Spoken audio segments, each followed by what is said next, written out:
আমাদের চিন্তা চেতনা ভাবনা নাই বিদায় আমরা জান্নাতের আশা করি না, দুনিয়াতে বাড়ি গাড়ি অট্টালিকা বানানোর জন্য ব্যস্ত হয়ে পড়েছি। কথা বলেন ঠিক কিনা?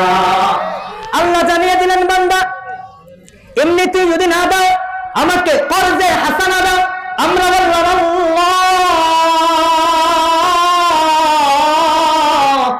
তোমাকে কর্জে হাসানা দিলে কি লাভ হবে? আল্লাহকে প্রশ্ন করলাম। এই কোরআন পৃথিবীর এমন কোন প্রশ্ন নাই যে প্রশ্নের জবাব কোরআন দেয় নাই। সুবহানাল্লাহ বলেন না? একটু মায়া নিয়ে দরদ নিয়ে করেন না সুবহানাল্লাহ। দিলটাকে একটু নরম করে দেন, অল্প সময়ের মধ্যে শেষ হয়ে যাবে। আল্লাহ জানিয়ে দিলেন, মা জাআ বিল হাসানাতি ফালাহু আশরু আমসালিহা। সুবহানাল্লাহ। আল্লাহ পাক রব্বুল আলামিন জানিয়ে দিলেন, বান্দা তুমি যদি আমি আল্লাহকে আল্লাহর রাস্তায় যদি একটা দিরহাম যদি বান্দা তুমি দান করে দাও, আমি আল্লাহ পাক রব্বুল আলামিন কিয়ামতে তো জান্নাত দিবই, দুনিয়াতে বান্দা তোমাকে এক নয় দুই নয় 10টা পুরস্কার তোমাকে দান করে দিব।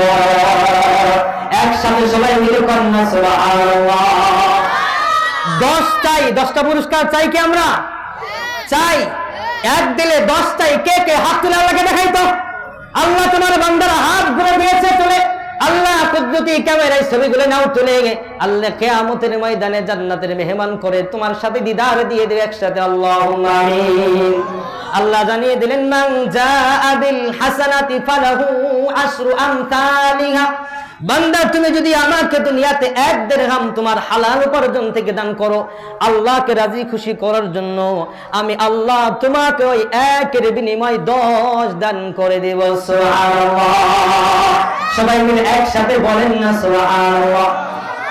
নবীর সাহাবী হযরত আলী রাদিয়াল্লাহু তাআলা আনহু শুধুমাত্র তার সাহাবী নয়, তার চাচাতো ভাই এবং তার কলিজার টুকরা ফাতেমাতুজ জাহরা রাদিয়াল্লাহু তাআলা আনহার স্বামী, আল্লাহ যাদেরকে জান্নাতের সার্টিফিকেট দিয়ে দিয়েছেন ওই সাহাবী সুবহানাল্লাহ বলেন।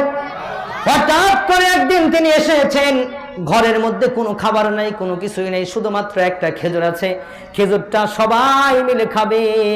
ফাতেমাতুজ জাহরা রাদিয়াল্লাহু তাআলা জিকির করি, লা ইলাহা মুহাম্মাদান আবদুহু ওয়া রাসূলুহু সাল্লাল্লাহু আলাইহি ওয়াসাল্লাম। লা ইলাহা ইল্লাল্লাহ জিকির করতে যার কষ্ট লাগে তার ভাগ্যটা বড় খারাপ। কেন? এই যে কয়েকদিন আগে আমাদের জাতীয় মসজিদ বাইতুল মুকাররমের যিনি খতিবের দায়িত্ব পেয়েছেন, মানুষটা দেখতে আমার মতো ছোট্ট মোটো একজন মানুষ, দেখলে বোঝা যায় না যে এই ব্যক্তি এত বড় আলেম। এই ব্যক্তি হাদিসের দর্শ যখন দিচ্ছে, এই মহান ব্যক্তি হাদিস পড়ায়। হাদিস পড়ান খারাপ না ভালো? বাজান একটু আওয়াজ দেন, হাদিস পড়ান খারাপ না ভালো? আব্দুল মালিক সাহেব হাদিস পড়ায় যখন থামে তখন বলে লা ইলাহা ইল্লাল্লাহ, লা ইলাহা ইল্লাল্লাহ।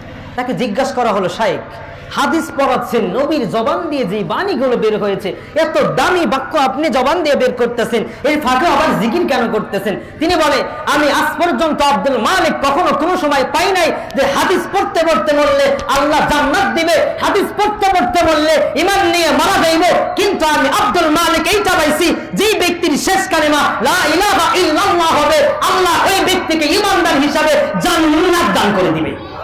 জয় কন্যা সুবহানাল্লাহ। এই কালেমা পড়তে রাজি আছেন ইনশাআল্লাহ?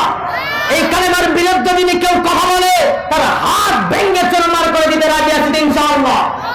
আপনারা জানেন সম্মানিত শরী, দীর্ঘ 15টি বছর এই বাংলার জমিন এক জগদ্দল অন্ধকার পাথরের নিচে বন্দী ছিল।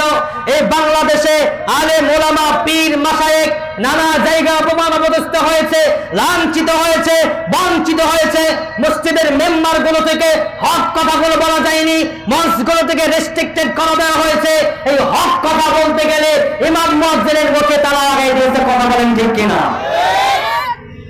হক কথা বলবই, হক কথা বলবই।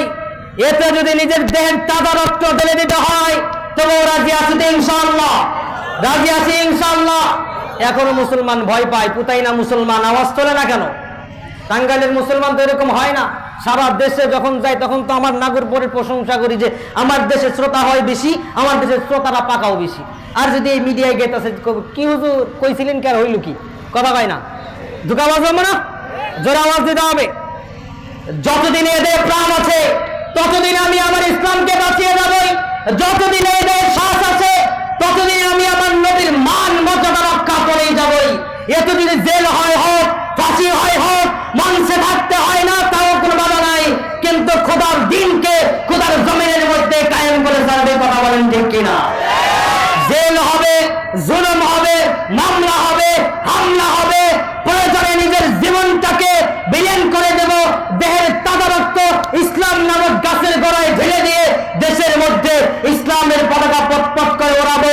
কারা কারা রাজি আছো দু হাত তুলে আল্লাহু আকবার বলে দাঁড়িয়ে যাও, আল্লাহু আকবার বলে দাঁড়িয়ে যাও।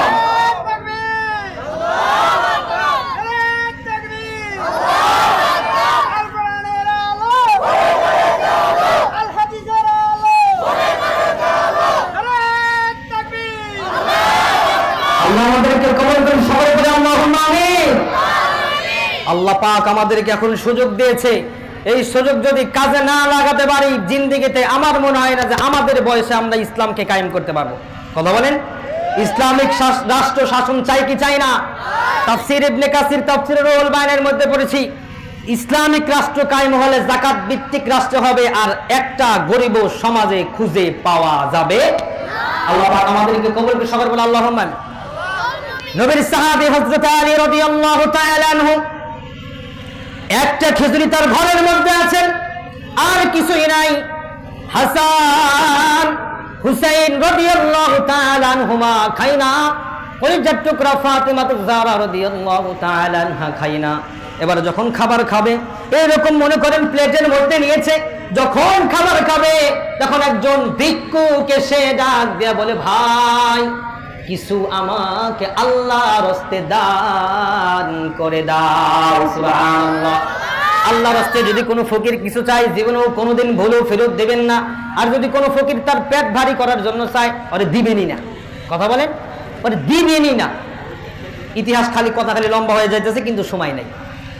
আল্লাহর নবীর সাহাবী হযরত আলী রাদিয়াল্লাহু তাআলা আনহু খেজুরটা সন্তানদেরকে নিয়ে, ফ্যামিলির লোকদেরকে নিয়ে খাবেন।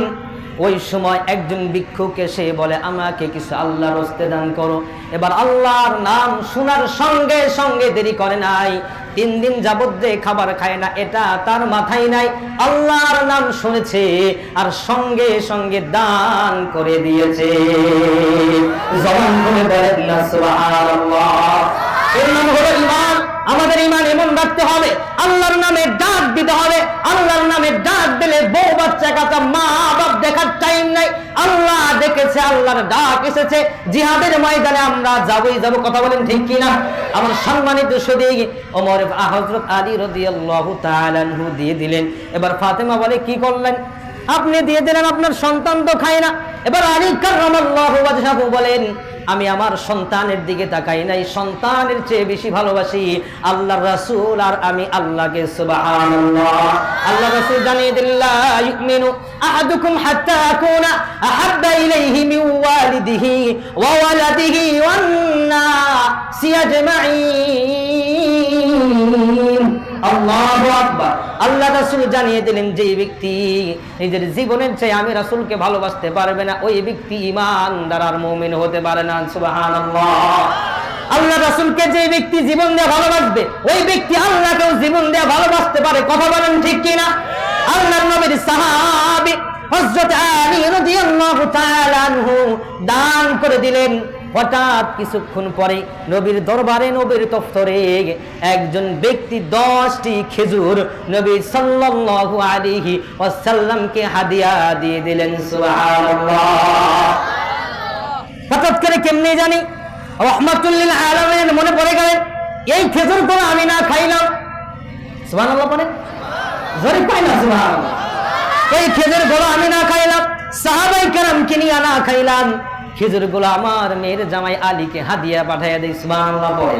এবার হাদিয়া পাঠিয়ে দিয়েছেন, যেই সাহাবীকে দিয়ে হাদিয়া পাঠিয়েছেন ওই সাহাবী খেজুরের গ্রাম শুনে পাগল হয়ে গিয়েছে। সুবহানাল্লাহ পড়ে। এত সুন্দর খেজুর, 2টা বর্ণনা। একটা বর্ণনা হলো খেজুরের গ্রাম, খেজুরের আকার আকৃতি দেখে সাহাবী পাগল হয়ে গিয়েছে, একটা খেজুর খাওয়ার জন্য পেট পকেটের মধ্যে লুকিয়েছে। আর একটা বর্ণনা হলো আলী কাররামাল্লাহু ওয়াজহাহুকে পরীক্ষা করার জন্য একটা খেজুর পকেটের মধ্যে লুকিয়েছে। যেহেতু সাহাবায়ে কেরামের জন্য আমরা খারাপ মন্তব্য নিলাম না, ভালো মন্তব্যটা আমরা নিলাম। সাহাবীকে পরীক্ষা করার জন্য নিয়েছে, কথা বলেন ঠিক কিনা? পরীক্ষা করার জন্য যখন নিলেন, এবার হযরতে আলী কাররামাল্লাহু ওয়াজহাহুর কাছে যখন পৌঁছে গেলেন, এবার খেজুর যখন দিলেন, খেজুরের পুটলাটা হযরত আলী রাদিয়াল্লাহু তাআলা খুললেন। ওপেন করার পরে দেখে খেজুরের পুটলার মধ্যে 9টা খেজুর। আল্লাহু আকবার। এবার বলে, ভাই এই খেজুর কাকে হাদিয়া দিয়েছে? রাহমাতুল লিল